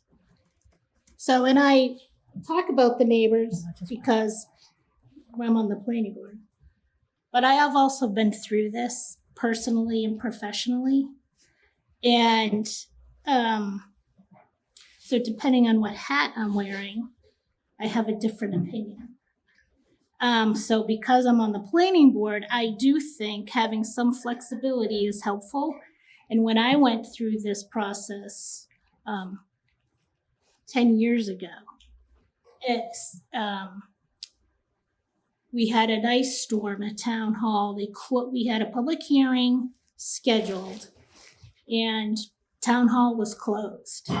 And our hearing was scheduled for that night, and nobody was there to continue the public hearing. So then I had to start the public hearing all over again because it wasn't closed properly. So there are conditions that are special, and there should be some exceptions for it. And I do think having a time period for the applicant is really important.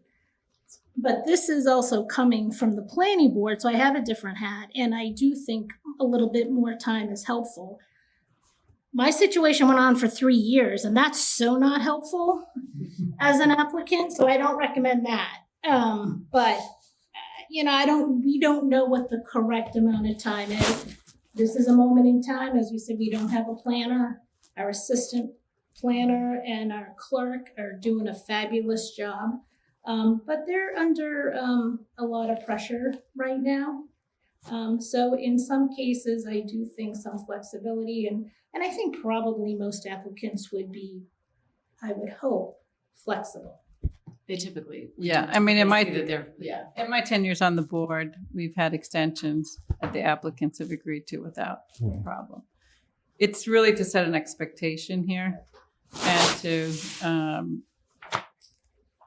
again, we try and set up a process that if it works properly, we're able to do it within the 120 days because we won't. I can also say that on the board, because we haven't been as explicit about what we would like in an application, it's deemed complete by the planning department, and yet we ask for more things. And so then it takes longer because we'd get them peer reviewed if it's stormwater design or traffic, things like that. And then you need time for the peer review. So it's much better to be clear in the beginning so that once you start the public hearing, and think about it for neighbors, they have to come to how many meetings? It's a lot that they come to, and sometimes they have to wait and not even have an opportunity to speak. And so, setting it up, this will be better for everyone.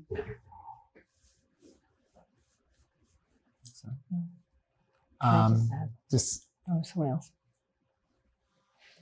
No. Does anybody have any further questions just about the site plan? We've focused on and there's the timing, design standards. We talked about that.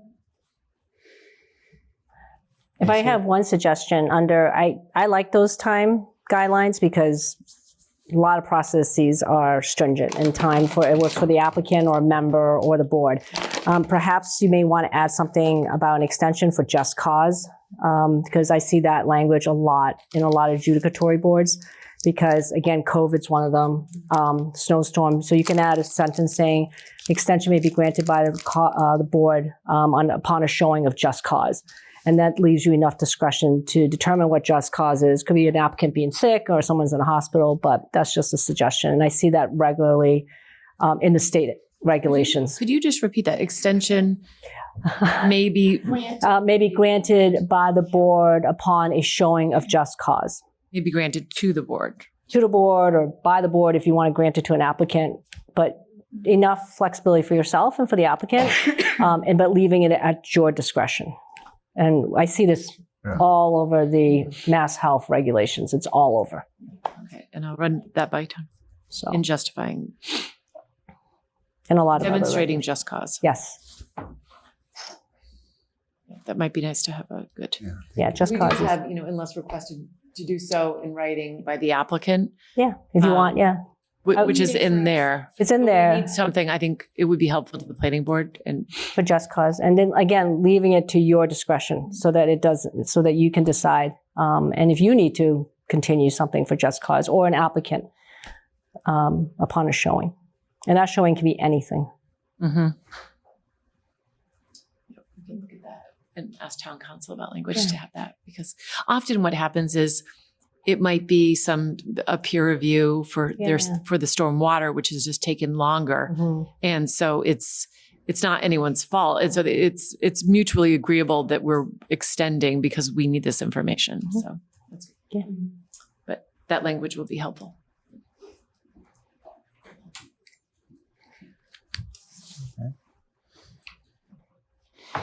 Any other questions about site plan?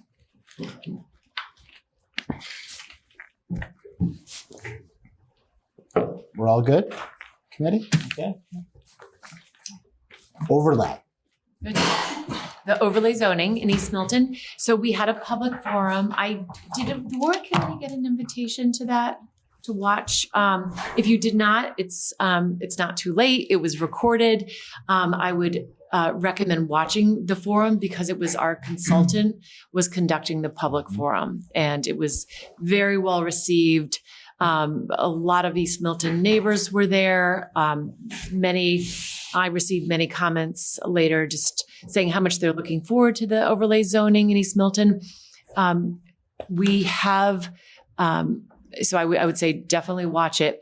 But Nick Milano, town administrator, realizing how much was on the Warrant Committee at this time, had reached out and said, would the planning board be willing to move it to the June town meeting? So rather than have it on the May town meeting, have you all begin to look at everything.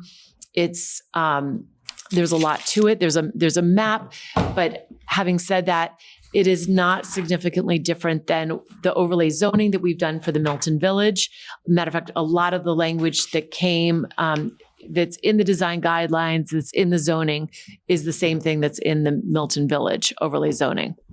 And so this is a continuation of some planning process that has been going on for years. The history is part of the presentation, talking about the interest in this by the East Milton neighbors to do a mixed use zoning, which will maintain the commercial, but increase the opportunity for housing and including that in areas that are business district zoned primarily. So I would suggest watching that. It's something that we can come back to the Warrant Committee once you all have gotten through this Maytown meeting and all of these articles. We can come back and sit down with you after Maytown meeting and go through that. The language, the zoning language has already been sent over to you with the map. So you can start reviewing it at this point, but I think it's really helpful to watch the public forum that was held last week and which sort of walks through step by step the zoning. I don't think I got a map. Did anybody get a map? Okay. There will be a map to accompany it. Yeah, we just got the draft, right? It's required. That's why we had to actually add the maps at the last town Brook meeting, Road, yeah. because it will need to be included. Okay. With that. Okay, so we'll make sure that gets sent to you. So stay tuned on that one. And it's something I think the entire town is really going to embrace and look forward to. And MAPC was our consultant, and they actually drafted all the zoning language, and they are experts in doing this type of zoning for communities. So I can remember when the initial conversations were beginning about this years back. What was MPIC involved in this a little bit or no? The funding No. for the study. Yeah, the funding right. and MPIC took the lead on the Milton Village one first. So MAPC, the Metropolitan Area Planning Council, worked with us there, and so Josh Fiala, the representative, did both. Yeah. Can I just add Yeah, something to it? So just quickly, an overlay zoning means it sits on top of the existing zoning. So the existing zoning mostly here is business zoning. So those business uses, they're still allowed. They can do everything they can under, if this passes, nothing really changes for them unless they sell their property or they want to do something with the property themselves. This gives them another alternative. And this alternative allows them to do multifamily in conjunction with business.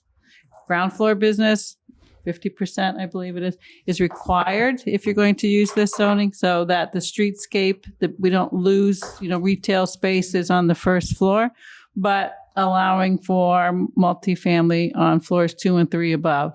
One thing that's a little different about this than Milton Village is Milton Village has some bonus incentives that you can go another floor higher if you do more affordable units. or if you do historic preservation, or if you do some contributions to the public realm. What the public realm means is, like sidewalks and so forth. But in the case of like Milton Village, it also meant the parks and open space at Milton Landing. So that could apply. I mean, at some point down the road, if it was decided that you want to, East Milton wanted to look at those things as well. They're not part of this for now. So it's, and the public clearly stated that they did not want them to be part of it. That's why the height was a big deal, where it was a little bit different in the Milton Village, because you have some really tall, high buildings where it was the residents, particularly in East Milton, which were much more sensitive to the height. So that's why. Yeah, I just wanted to make a distinction, because we said it's based on Milton Village, and it is, but there are those distinctions between them. And so it's always the questions come up about an overlay and whether the existing businesses can be there. The other thing I think that's a little different is the kinds of businesses in this overlay are different than the underlying zoning. So you can't have a gas station, funeral home, a few things that you're currently allowed to have, and you still could. But if you took advantage of this mixed use, you wouldn't be able to. So those are, the 3 stories is all that's allowed here. There are, setback requirements, et cetera. But those are the primary, I say, the overarching things about the zoning. And did you guys only get the zoning? Because I find what was helpful, what the consultants did. And the like commentary. guidelines, and There was a we commentary. provided commentary as to why. So I'll make sure that you all get that. Zoning text. Yeah, so it kind of was the background if you didn't want to watch it. It is in there. I guess it is the commentary. It's the commentary that's important. No, they just have the language. Yeah, it's just, I'll make sure you get the because the commentary is really helpful. It puts it in layman's terms. And so that would be great. It's online. So I'll make sure that that's sent over to you. Yeah, I'm just thinking when you and we want that to be sent to town meeting members as well. So making sure everybody has that before. That's a good idea. It'd be really helpful too when you come back. It might make it a lot. And town meeting members should really watch the A forum. lot of your questions might be answered as to why we got to where we ended up. Yep. So I'll make sure that the commentary and the map is sent to you, and that there's a link also to that meeting for you. Oh, thank you very much, Chair Hall. Appreciate that. Yeah. It was all ready to go, but we understand there's a lot going on right now. So.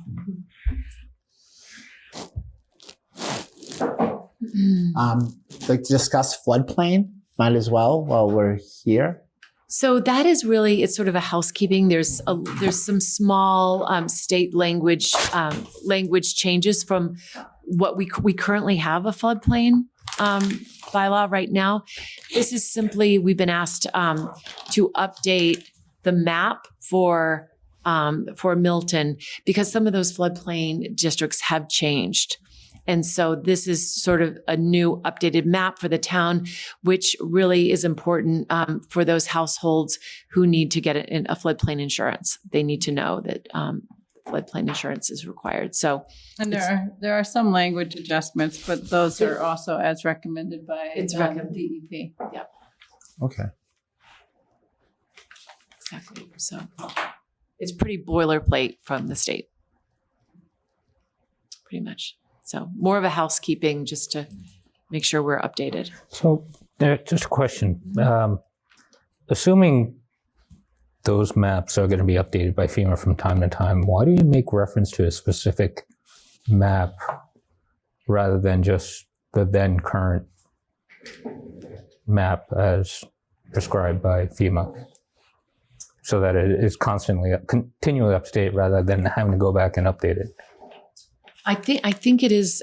It's just something that we're required to let the town vote on, and it has to go through town meeting. I understand the process is an updated map. Yeah, the state reviewed our bylaw and made the recommendations for the adjustments that are here. But he's asking about the map, right? But here, because there's a reference to a very specific. No, but we're currently referencing it, but assuming that this is going to be a perpetual problem every time the map is updated, why not just make it a dynamic reference and just say? That's a good question. Yeah, I know. I think that would be good to ask town council that if we're able to do that.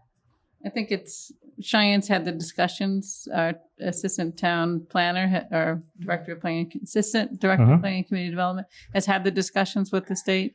So I think that could be a question that gets sent back to Cheyenne to talk. Because that way you don't have to revisit this. And Yeah. assuming you want it in line and all the time, like Right. Exactly. Yeah, that's, I'll ask, we'll get that information. And that's why we just do building code and fire code. Mhm. That could be updated. And then we don't just go back. So why not? I wouldn't be surprised if there was some reference in some statute somewhere to a map. And that's why it's kind of always updating the maps. I remember this occurred. Didn't we update these like 10 years ago? Yeah. Yeah, and I can remember I don't know, I'm just spitballing right now. But Yeah, but it's a good question because that's,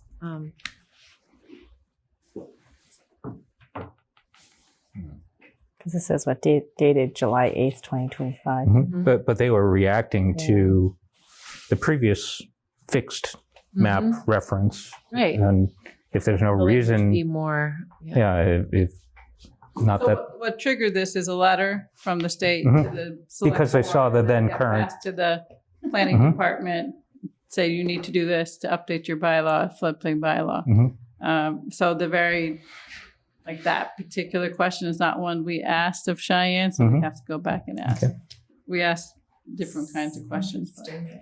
I just think of it like as an insurance issue. People want to see their house. They did it to all saying like, all towns that have floodplain.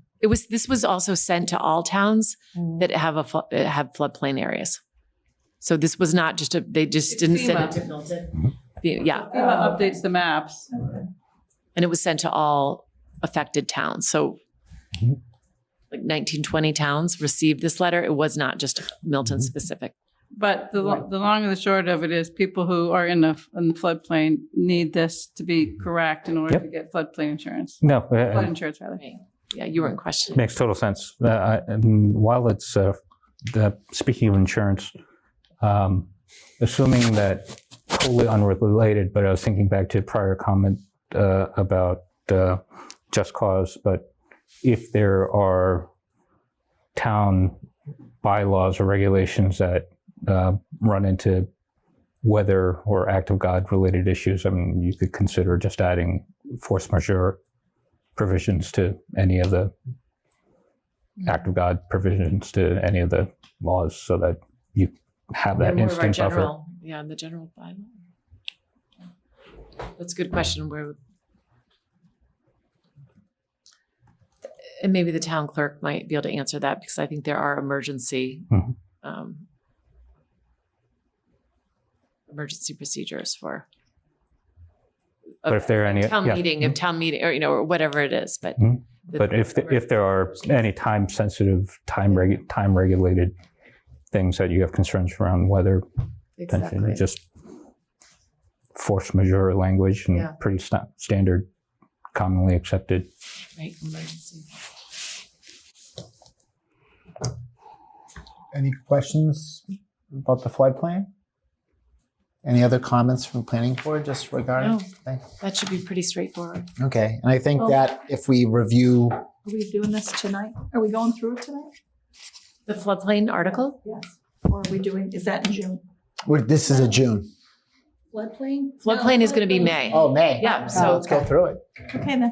I'm sorry. yes. Got some typos? Well, I have a question in A, section A. There is the flood insurance rate map, which is firm, and the flood insurance study, which is FIS. In the last sentence, you say the effective firm, FBFM, but I don't know what that is, and it wasn't defined in here. Does it need to be defined someplace to reference reference an acronym? Whereas the other two are referenced. I would think so. Yeah. So I don't know what you do with that, What is FBFM? but something. That's You Google FBF. town council. And this may be town administrator too, to look into this state, because it's a state mandate. And then at the end, it says, are incorporated herein by reference and are on file with the planning board, comma, inspectional services department. Is it both departments, planning board and inspectional services department? Or It's typically the Flood inspectional. boundary and floodway maps. so Maybe, read the context of the It's in the last sentence. the last sentence. Yeah. No one, NFIP. and maybe. Yes, that might be a mistake on Somebody's part. so section A. I think we're gonna have a few other questions, so maybe Yeah, we can make notations, or do you want to have? yeah, if you make a I'll just save a comment- copy, so I'm gonna call it WC. So it Yeah. appears that FBFM is flood boundary and floodway map, Oh, well, should it not be? according to my Google search. Yes. If we should add. Okay. And if you want to put an A in there, I think that's okay to insert that. Do you have it up right now? Okay, so the mirror FBFM panels. And Floodway is inspectional one services. word. And All where right. was I putting A? Oh, sorry, it was under Yeah, I A, feel but you bad, put I didn't and actually- correct. Oh, yes, And did you get rid of that comma after planning board? yes. Thank you. It's kind of hard to see. Yep, Yes. Okay, so then you have a note about the FBF. And then under under definitions, this is just another typo. Floodway, Flood boundary and floodway maps. They're mirrors to firms that floodplain administrators and other floodplain professionals use to manage floodplain development. creek, or other watercourse. Okay. Is there a space there now? Is there a space Under other water course? after or? No, I can't Or- tell. It should Yeah, there might not be.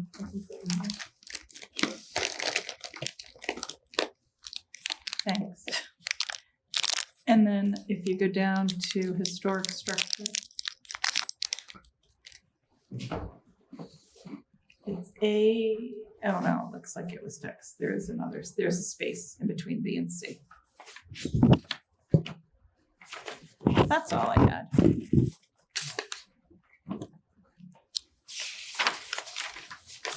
I think we can spell out that definition. I found other big acronyms. The acronym, okay, so we can just make that clear. Jog your So memory. Yeah. Okay, great.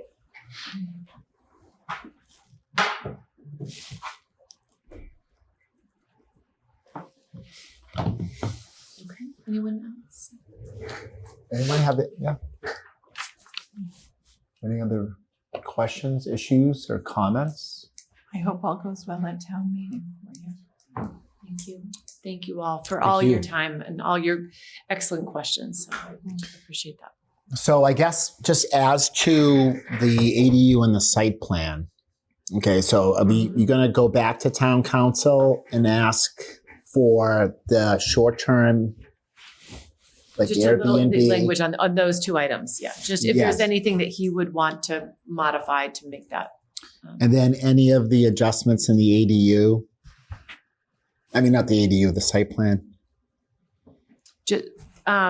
I think the only thing that we were going to ask is that we could possibly put in an extension. The just cause. The just cause, an extension language, maybe. And we might also have to look at that section. The appeal? On the appeal. Yeah, I have the appeal. Right. The chapter 40A language. Right. Yeah, Right. section 17. Section 17. Yeah, exactly. So I have those three as there should only be three possible amendments. Well, we had that one word was missing, complete in complete application in section 0 also on decision. But that, I don't think we need to, yeah.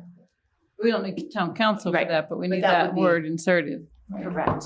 Yes. So you would take a vote after talking to the town council On any language, yes, substantial. on the amendments? And we could probably do. When do you need this by? We're meeting Monday and Thursday Oh, okay. of next week. We would, I don't know, maybe it would be a good idea for us to vote on them in its entirety after you speak to town council. Okay. I just wanted to make sure we were on the same. Yep, that's great. And Karen's going to share with you this copy that we're going That's through. perfect. That I can Okay. send over and we can ask.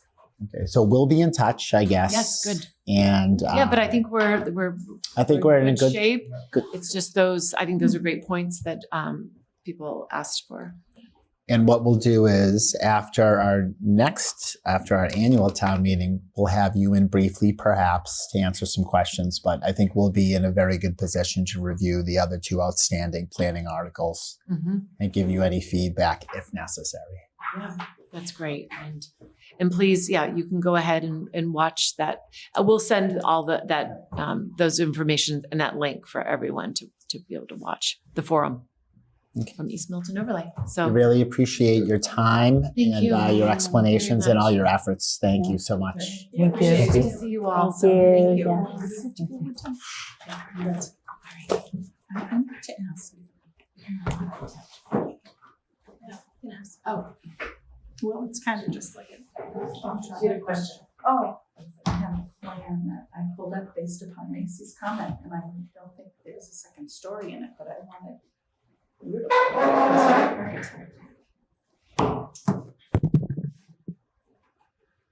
This Like is the this. actual. That's Yes. the garage? Yeah. Yeah, it looks taller than that, was just by eye, but, There's a stairway, but it doesn't look like the height is big enough. It would all go through the building department. So So is anybody if that involved were- with building department? Do you think it's not being built to the? I have, sometimes. it might not be built. Sometimes it's the grading too that raises it up and the perception of height. But in terms of that question about it's 26 feet to the ridge, so it's well within the height limit of 35 feet. But that discussion of the accessory, so, it would, if it were otherwise compliant, that height would be compliant. But let's say it were 950 square feet, now it wouldn't be protected, right? So, It kicks it out of this. but Because this is a big. It would go through the ZBA. Garage. yeah. It may not be an ADU. And It the could just be accessory a structure, so pool. you're asking whether that qualifies Billiard. as an accessory structure. Now, it must, at 26 feet, it does not. deer heads. It's taller than an accessory. Oh, It's taller trophy, than an trophy. accessory It's structure. So pretty- if on the accessory structure question, you could go back and ask the building department, was this approved as an accessory structure, or was there a variance for the height? It's a pretty fancy garage. And then the issue comes up when they go for their occupancy permit, and if they exceed it, then they have to go to get a variance. And then my understanding, in my knowledge, it usually gets approved because it's already been built. Mm-hmm. But if they apply for a variance first, they may not have received it depending on the input from the neighbors. Risky. So it depends on the jurisdictions. I've seen if somebody's off by inches, the building department will make them take it down to the right height or move it into the right setbacks. So it really is a question of, it must have been approved, the plans, or they wouldn't be building it. The question is, did the building official make a mistake or did they get a variance? And it comes down to grading, because we had a house in my neighborhood years and years ago. It was new, but they ran into a grading and ledge. So they built the house according to the height, but it actually was too tall. And it was, they didn't take it down. The neighbors supported it. It was an accident. Right. Thank you. Planning board, Thank very you. much. We appreciate it. Thank you. All right, good night. Thank you.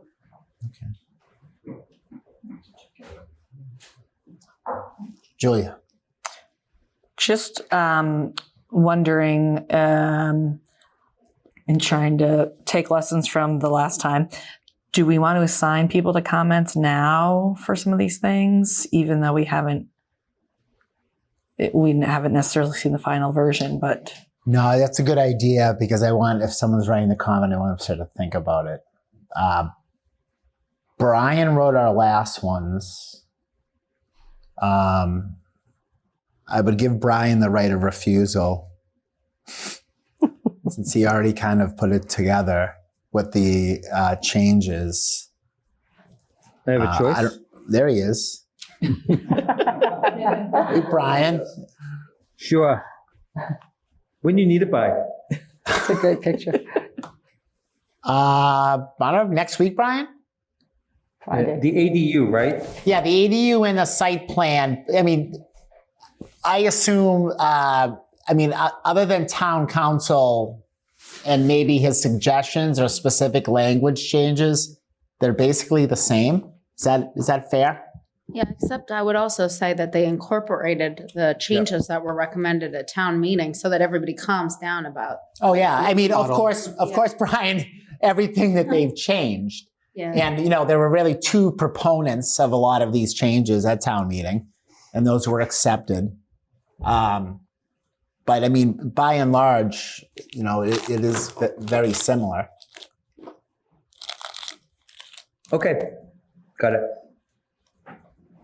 Paste and copy. Almost. Oh, copy paste. I'm not looking to have them come back in. Are we good with that on these two?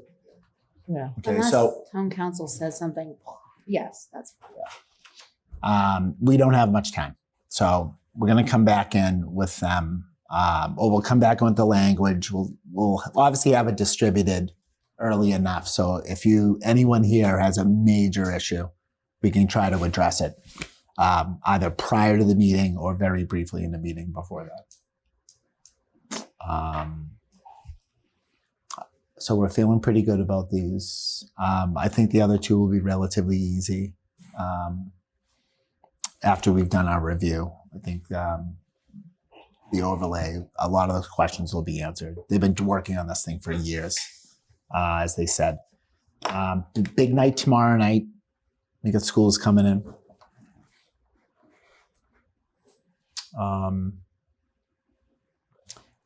We are not meeting on Wednesday. We are meeting on Thursday. We had the police and fire coming in. Fire needs to reschedule. Fire and DPW. DPW can't come in until the following week. So police and fire are coming in, or? Fire needs to reschedule, so only police are coming in on Thursday. I'm going to try to see if someone else can come in. And then we really just have after this week, next week. So I'm going to be trying. Is there anybody that anyone would like to hear from in the next couple of weeks specifically? Judy's hand is raised. I'm not sure. Here. Answer your question. Would anyone like to hear from the library? I can get the library in. We hear from the Board of Health because I did see the email about it was about a position that might be abolished. That's really important because I think I got an email with Ronald. It was about from a Caroline Kinsella from the Board of Health about the potential elimination of the health agent position. Okay. So I'd be interested to kind of. Yeah, we asked the director of the Board of Health what the impact would be if we were if the town were not to pass the override. And there would be one layoff of the health inspector. Was it a role? Health agent? Health agent, yep. She gave us a summary of what that person does. So we could read it or we can have her come in. She said she'd be happy to come in, but she wrote a letter to explain what the impact is on the neighborhood. Is this, sorry to interrupt, is this have to do with, I don't know if anything that's going on in the federal government that's kind of affecting us on the local level, is that what it is? This would be if the town doesn't pass override, Okay. And there'd be layoffs. Got it. Downsizing the current staff. So. Can you share that letter with? Yeah, I just sent it to Tom. We can. Oh, okay. Okay, yeah, absolutely. It just lays out what she does. She inspects restaurants. She inspects a lot of stuff. And so a significant position within the town. No eating out. That's a pretty soft roll up to. Props on the build up to that. That was great. I agree. I was walking out the door.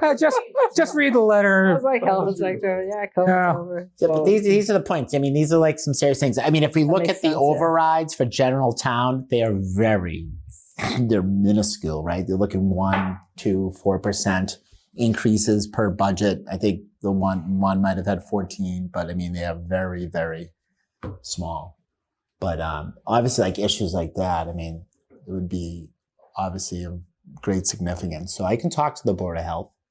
She said she'd be willing to come in if you want. Yeah. But we can look at the letter too. Of course.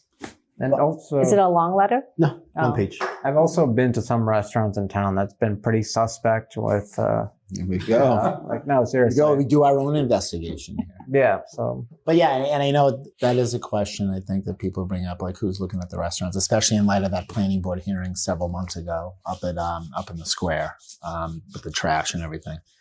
So I'm going to try to get some people in and fill the hole for Thursday. We're going to meet next week. I don't have a copy of the draft warrant yet for the consent agenda and some of the other articles.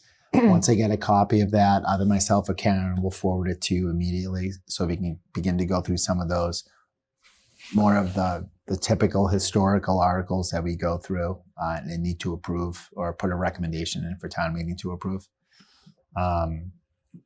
So school's tomorrow, meeting on Thursday, and next week is to be determined. But I'll try to consider at the very least a Monday, Wednesday meeting. And maybe one or two more based upon what I get from the town administrator in terms of the warrant. Comments are due first week of April. I know schools have already mentioned that comment to you. Again, if you want, I know schools is coming in tomorrow, but there's a lot of information. Tom? This Yes? is Jay. Yeah, Jay. Sorry to interrupt. I got a text from Chair Carroll, who is watching the meeting, and she was under the impression that schools were gonna ask for a few more days. They're still finalizing their FY25 numbers. Take this as the third-hand information it is, but the short version is I think they want a few more days before they come to us.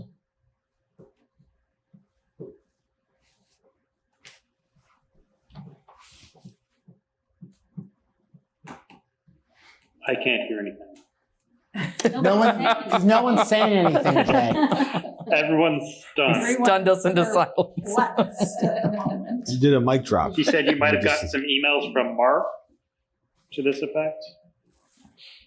I don't have anything. Just virtually throwing up her hands. I guess I did. Okay. So based upon that news, I'm going to cancel tomorrow night. Can fire come tomorrow? These are going to be things I cannot make a decision on right now. I have to call and email and set things up. So It's not in the agenda, right? Agenda set for tomorrow, so that's a cancel for tomorrow. But don't we list all the, Yeah, I mean, if he could come, the fire, just saying. this is going to be a change in the agenda. I can't do that and put fire on and just totally take schools off. So no tomorrow night. So no tomorrow night. Okay. Next meeting's Thursday. Next meeting we have is on Thursday. Maybe schools can come in. Maybe I'll email them. Thanks, Jay. Yeah, appreciate it, Jay. It's kind of good knowing now, I guess. Tom? Judy. Thank you. In regards to the schools, I have a question for the warrant committee members that go to the school committee finance. Was there anything from today's meeting that might be helpful for us to know about before they come in? Nope, they have just not made that, the same conversation I shared last week is kind of where we were again today. Okay, thank you very much. So no decision, thus, that's why they're still meeting. Okay.